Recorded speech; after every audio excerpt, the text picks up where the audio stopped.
Good morning. So today is lung function testing day. So if you've been around from the asthma attack I had, this is like the follow-up first lung test that I'm having. So I've had like lung testing done before after I had RSV.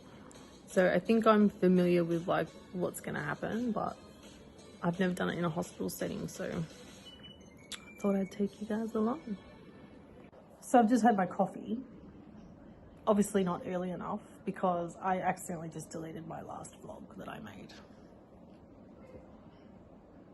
So if you see that vlog again, I'm really sorry, but I've reposted it. But as a content creator, you put in so much time into editing your films and stuff, and then rookie error, it's just so frustrating.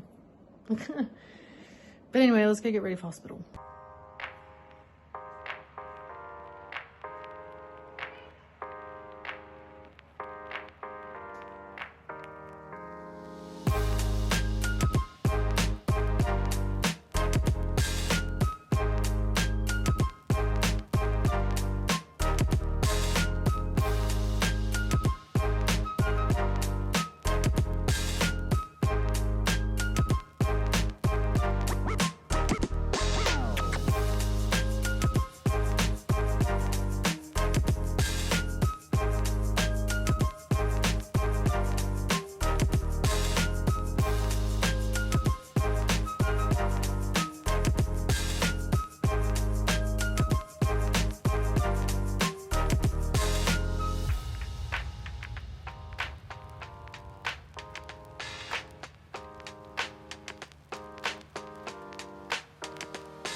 So here's today's fit. Got Elite 11 tracker decks that I got with Charlotte for half price, and I'll just put a singlet top on because I'm still very hot. And I am going to wear this jumper. I got this jumper from Shein. It says faith over fear. It's appropriate for my everyday life lately. And it's really nice. It's just blue on the front, and then yeah, on the back it's got the wording. So that was really cool. Anyway, today's about the lung function test. So I'm not allowed to have my asthma meds. I had my last red puffer last night, which is a Symbicort. So I'm feeling a bit funny today because I usually have it in the morning and again in the afternoons. I can have my Ventolin, but they want me to go 4 hours between, so it's 11, 12, 1, 2. No, it's already past that. But yeah, I can't have any. Well, they prefer me to not have any. I can take them with me, obviously, and if I need them, I need them. But yeah, it's just funny how you notice the difference in yourself. So before I go to the hospital, I'm going to put something in the crock pot because I feel like I'm not going to want to cook when I get home. I'm just going to make up some pasta or something. But I'm going to make this cheesy chicken thing. Never made it before, no idea. I just got the recipe last night off Google, so we're going to make that. Say hi. School holidays. So this recipe is from Family Food on the Table, I can't read.com. They have two versions. This is the slow cooker version. It is called slow cooker cream cheese chicken. You basically shove everything in the pot, but you have to do onions and mushrooms in the fry pan first, so we're going to do that. Oh my god.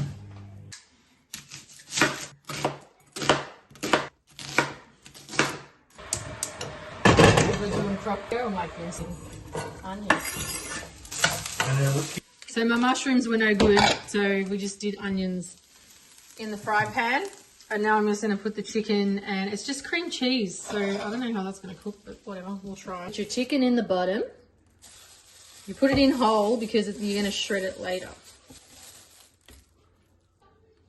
I don't go to the Goodyear one, I go to the one down. Parsley. Some peppercorns. Sea salt. They always look after me for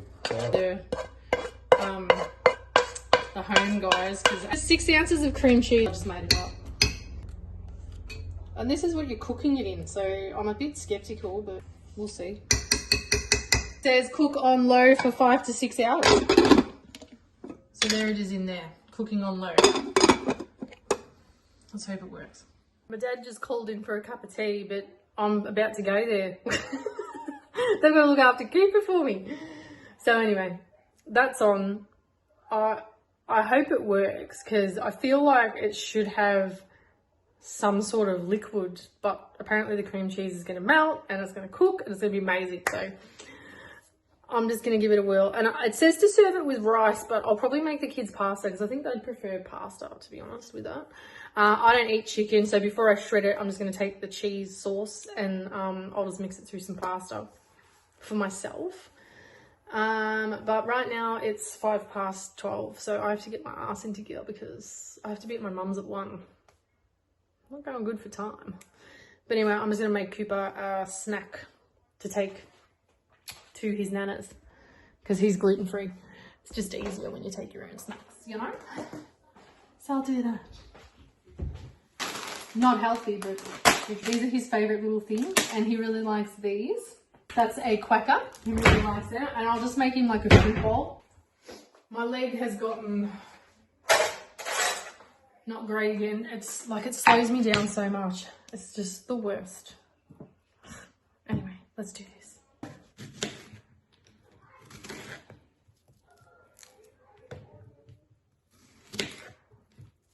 He's pretty good with his fruit. He actually eats quite a lot of fruit. Doesn't cause me too much drama with fruit.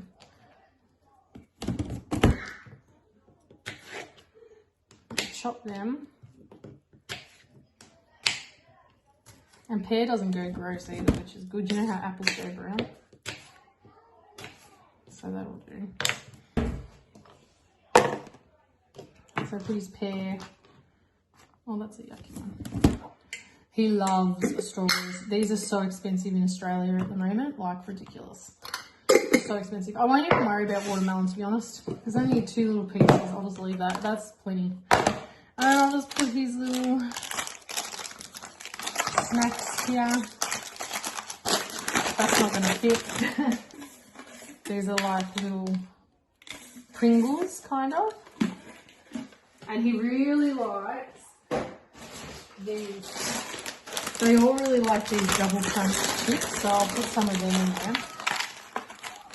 Because he's only going to be there for a couple of hours. And my dad's going to take him across the road as well, so he's going to go get some snacks from Coles. So that'll do. That's enough. So I've made it to the hospital car park. I dropped my phone when I got here. Anyway, we're here now. Cooper was very upset. Poor bugger. I think I've traumatized him a little bit. So now I'm walking to the hospital. It's a fair way to walk. I'm just getting to that hospital. But like I've had to walk from down there past, like miles away down there. So like with me hobbled leg, it's a bit far, but that's all right. It's all right. It's cheap parking, $6.50 an hour. But we are going to pod 4. So I wasn't able to film in there, I'm sorry. It was actually quite a hard test, so I can understand why, because I would have been distracted. I struggled. I had to have my puffers before I left and sit down for a bit. But anyway, it's done now. I passed the test, so now I just got to wait for the results. Like I did all that I could do. From my last one that I had a couple of years ago after RSV, I can feel the difference in my lungs this time, where like it's harder for me. But it was a different machine and a different thing, so could have just been that. But yeah, wow, full on. What an experience. Alright, so I'm back and I've just shredded the chicken. How good does this look? I'm actually really impressed, I'm not even kidding. The chicken is so soft when it just falls apart. So now I'm just going to make some pasta and just leave that on. So that was on low for about 5 or 6 hours, I reckon it's been, because it's 5:30. I can't remember when we put it on. I'll leave it on low to keep it warm. And I'm just boiling some pasta. So they're all gluten-free, so we've got this one. And I ordered this. This is ultra concentrated low tox young living stuff. I'm going to have a fart around with it because there's a lady on Instagram that sells it and She makes up so many cleaners and stuff with it, and it does really good. So I'm gonna have a play around with that. So I'm happy I brought that. Now we're gonna get dinner ready. So here's dinner after I've mixed it into the pasta. I feel like it could use a bit more cream in it, but I'm too scared to add any more stuff, so I'm just gonna leave it. All I did was put Parmesan cheese in it. The recipe said mozzarella, but I don't have any. So yeah, this will do. See what the kids rate it. Is it nice, Charlie? We'll have to go ask Ivy to rate it. She's busy playing games. Look at all that washing. Oh my god. Did you try it? Not yet. All right, give us a taste review. Okay.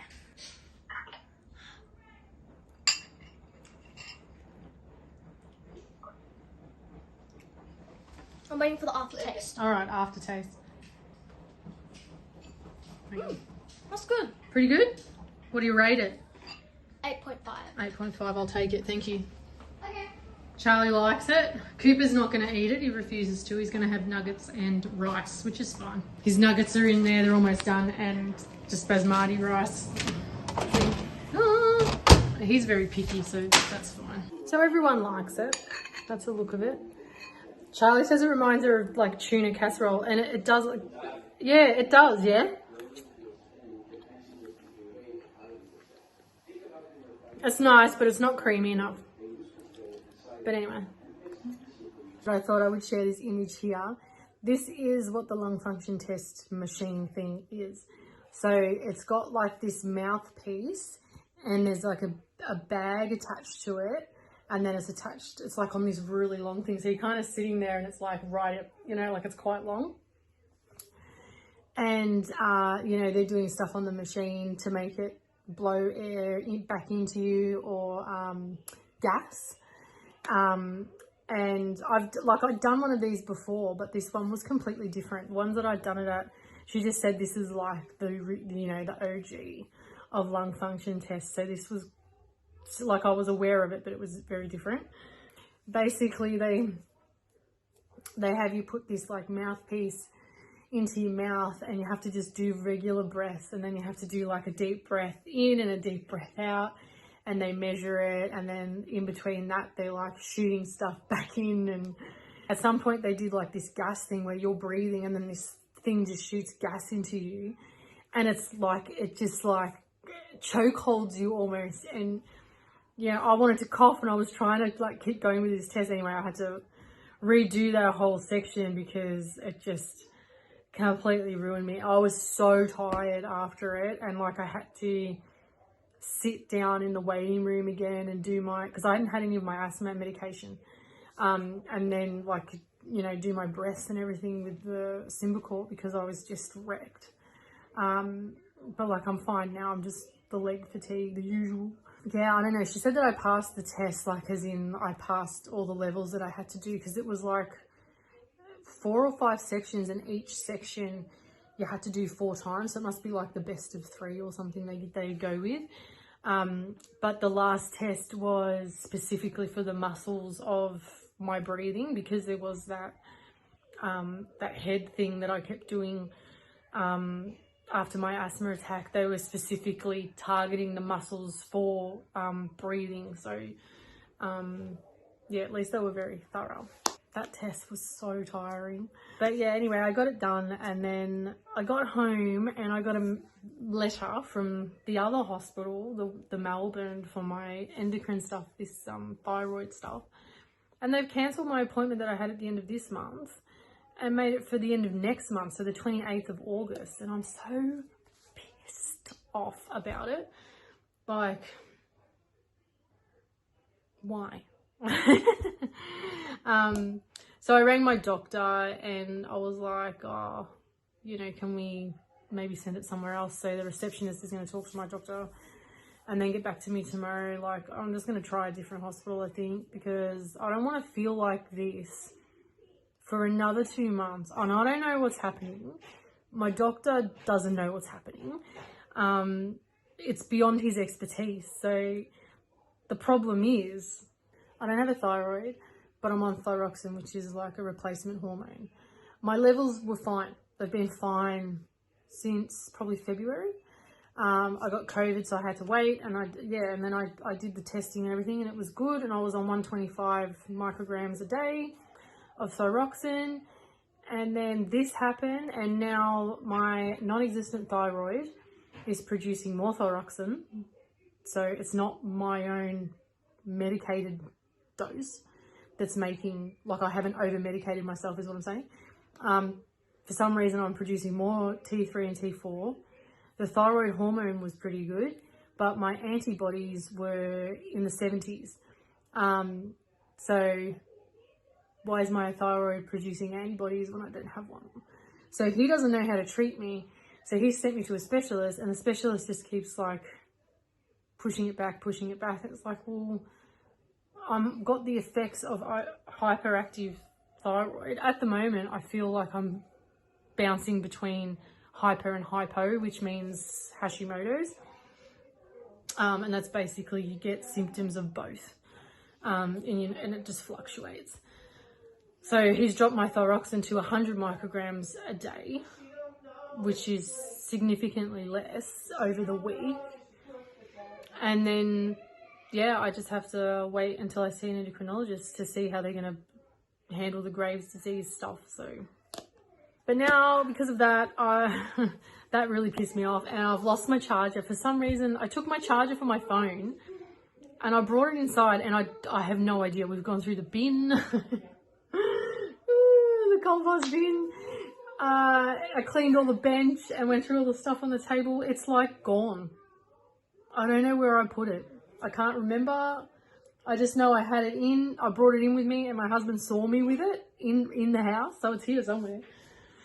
But anyway, so I'm going to use the shade Blonde Mask to cheer myself up, because my hair's actually gone quite nice. Like, it's starting to mellow out a little bit. So this is a hair mask. Oh, doesn't have a particular smell, but it looks really pretty, and it's going to hopefully lighten up those ash tones. So I'm going to do that now, and then my daughter's going to blow dry my hair. So I'm going to go put this on my hair, and then I will show you the blow wave once it's done. But yeah, that was the fun for today. So I just want to get better. It kind of sucks. Anyway, let's go do our hair. You only leave it in for like 10 minutes. Oh, I wonder if it's going to stain my hand. Maybe I'll put gloves on. I was going to wet my hair, but then I just thought, oh, fuck it. This is the self-care I need right now. I don't need to be washing my hair 10 times and then going and doing this. I just need this done now, and then the gloves are wet. That's okay.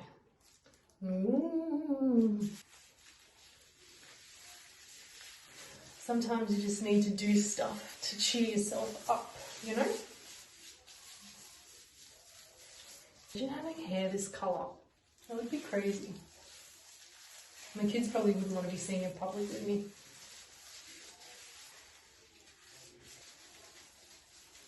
This is apparently like supposed to be really nourishing for your hair and, you know, have separate benefits just by using this, but it's also vegan and like paraben free and all that stuff, so it's actually pretty good for your hair. But I can't see without my goggles, so I don't actually know what any of that says, but I do know the product is vegan.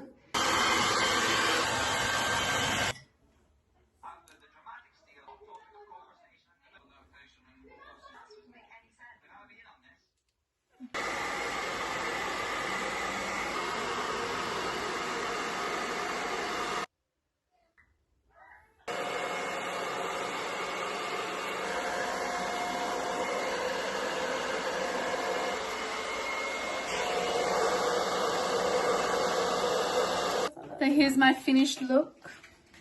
It's beautiful. Thank you, Charlie. Okay. She learned how to do this in salon at school. I love my salon teacher.